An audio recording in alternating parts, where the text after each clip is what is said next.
Wondering how to get your page to have more traffic and conversions with Facebook ads? By the end of this video, you'll have a foolproof checklist to what needs to be on the page every time. For the best Facebook ad and conversion strategy this side of YouTube, make sure to subscribe to my YouTube channel and hit the notification bell to get notified of when the next video goes out every single Friday. So in case you don't already know, hi, my name's Danielle. I'm an ads and conversion strategist really helping online entrepreneurs be able to amplify their audience, grow their income, and really build an online empire. So with this checklist we're going to go through, I'm going to go through certain points that'll help you see what's actually going to give you some quick tweaks and really get you started in the right direction for getting better conversion and traffic based on what so many clients have done as well. So let's get into it. With any type of ad that's going to a landing page is how long does it take for your page to load. So if you don't know yet, 90% of ads are seen on mobile form. You can actually find out if when you start to run ads inside of breakdowns, you can actually see what the placement they're looking at. So it could be on Facebook mobile or desktop, Instagram, you name it. Also the type of phone they're using or desktop they're looking into. It's really detailed, and again, that comes from making sure that you have your pixel on your landing page. If you're not really sure how to do that, I did a whole video on it which you can find in the description box below. But this is really important because if your page does not load within the first probably 3 to 5 seconds, people will click off and they won't go further in your page because we've become people who expect a certain time or certain amount of patience will give to a new page or new business, and if you go over that point, you're going to lose them. So it's really important for you to actually go onto your phone especially, and also onto your computer, sign out of wherever that landing page is, if it's on WordPress, Squarespace, Kajabi, you name it, and actually see how long it takes you to load. And take it from actually not even on Wi-Fi, on regular cellular data, because that's going to show you based on if they're scrolling while they're in a car, on a bus, on a train, they're probably not going to have really any Wi-Fi, and it's good to know kind of where yours sits so you can know first where to start. If yours already takes over 7 to 10 seconds to upload, then you're already going to miss so many people because of it, because they're going to click off. So that's the first place to start. Check that first and then go through these other checklists. Okay, so now we talked about the first one. Really, the second one's going to be making sure that yours is, from here now on basically, is really formatted for mobile. Again, as I mentioned before, it's so much on your phone that if you don't have things set in a certain way, people will either click off or they'll go to something else because, again, we as consumers are people who need something quickly. It's the reason why quizzes do really well. So what I want to say is, first, make sure to go on your landing page on your phone of sorts, could be your iPhone, wherever. The way that it's going to look on each device is going to be different because of the screen size, that type of thing, but it gives you a good thing to look at. And what I want you to look at is how many scrolls does it take you to get to the button? By the button, I mean, is it the button to sign up, the button to pay, you name it. Because if it takes more than 1.5, honestly, more than 1, but I'll give leeway, 1.5 scrolls with their finger, then they're not going to hit that button. They're not going to get to that button because they're going to either click off or not be as interested. They'll get a text from someone or TikTok or whatever is going on nowadays. So it's really important for you to look at that on your phone. See how many scrolls it takes you to be able to get to that button. Because especially if you're offering something that's free, then they're not going to have as hard of a time to get to putting their email into there or whatever it is for them.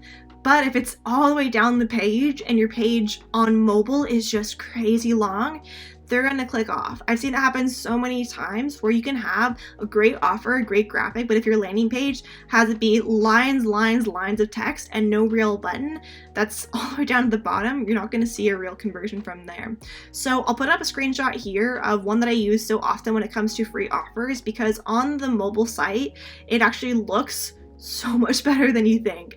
And I'll actually do side by side of desktop versus mobile, because I want you guys to see that even though it might not be as designer heavy as so many other pages I see, it's conversion heavy. And I don't know about you, but I would rather have more conversions like every single day versus have it be 100% perfect, pretty, designed all the way. So that's the second piece for this. We got into the first two, so I want to go into the third, which is going to be with the title that they're going to see first. Again, whatever that title is for you, or the name of your offer and so forth.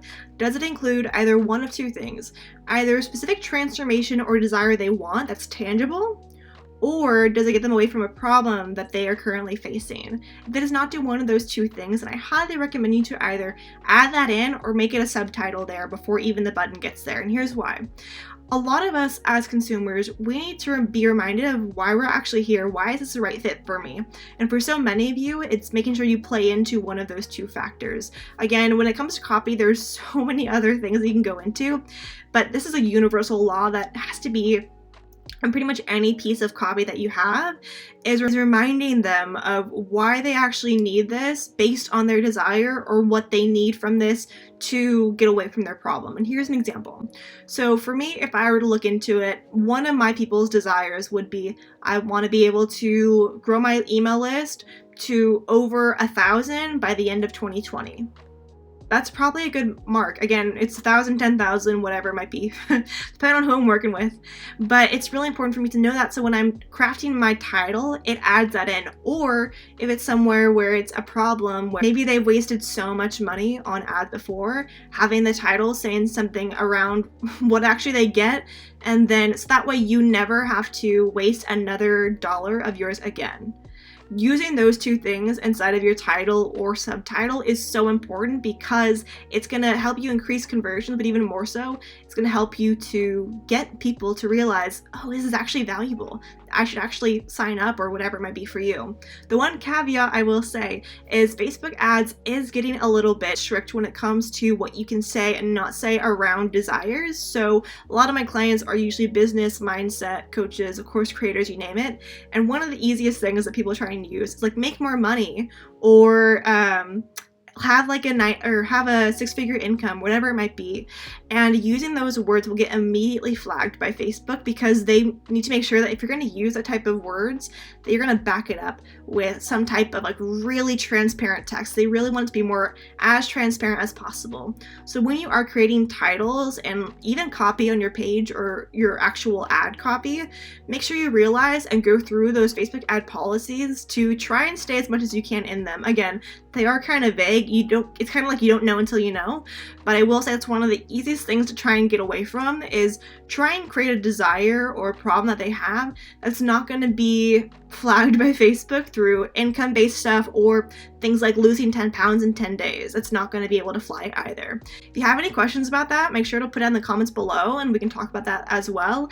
But it's a huge thing that I need to mention to people so that way they actually don't get flagged or disapproved ads as much as I see so many other people do. Now the last 2 points are going to be really copy specific around your landing page. Before it was a little more around the layout. We're really going to dive into deeper around copy. So point 4 is going to be around, do you have I'm in bullet points? When I'm talking about this, it's meaning, do I have things that are going to be having my people in their mind say I'm in? Say that this is me. And here's what I mean. Here's an example. So as mentioned before in point 2, I really was able to show you the example of that to mobile versus desktop piece.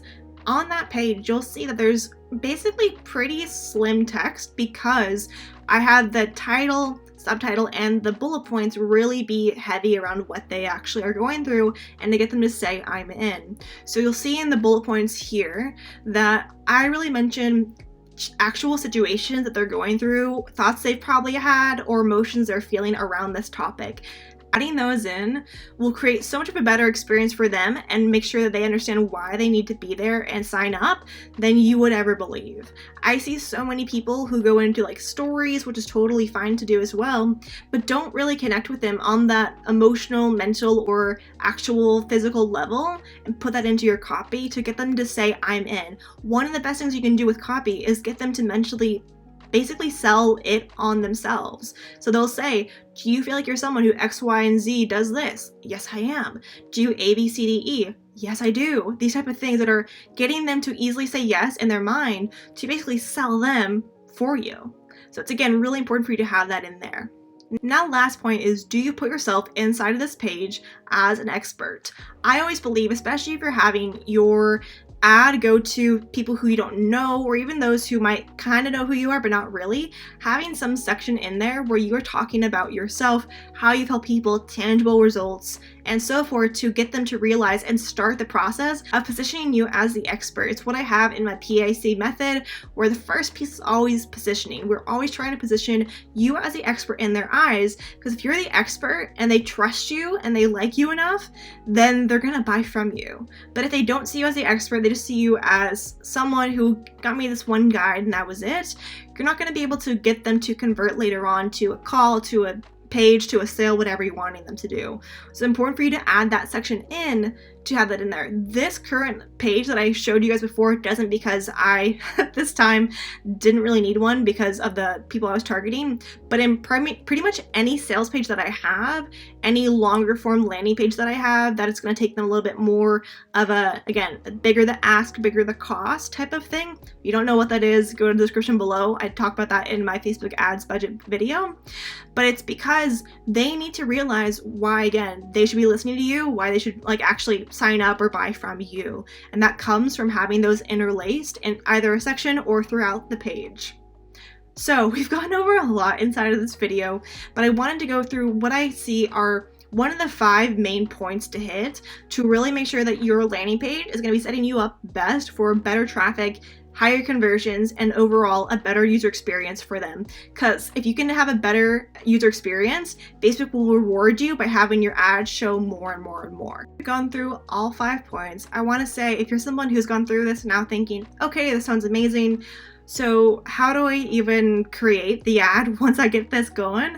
What I want you to do is go into the description below. I've actually created a really quick guide on how I actually break down one of my clients' ads from their landing page, their ad graphics, the funnel, and so forth. I got them over 559 plus leads and a 20% sales increase from that one ad alone. So hit that below. And if you're someone who's wanting some more binge-worthy content around Facebook ads, conversion strategy, marketing in general, from not only myself, but dozens and dozens and dozens of experts, head to the Clients and Conversions podcast, which is in the description as well below, to get over 100 plus episodes going over the exact topics and expanding so much more than you'll even see here on YouTube.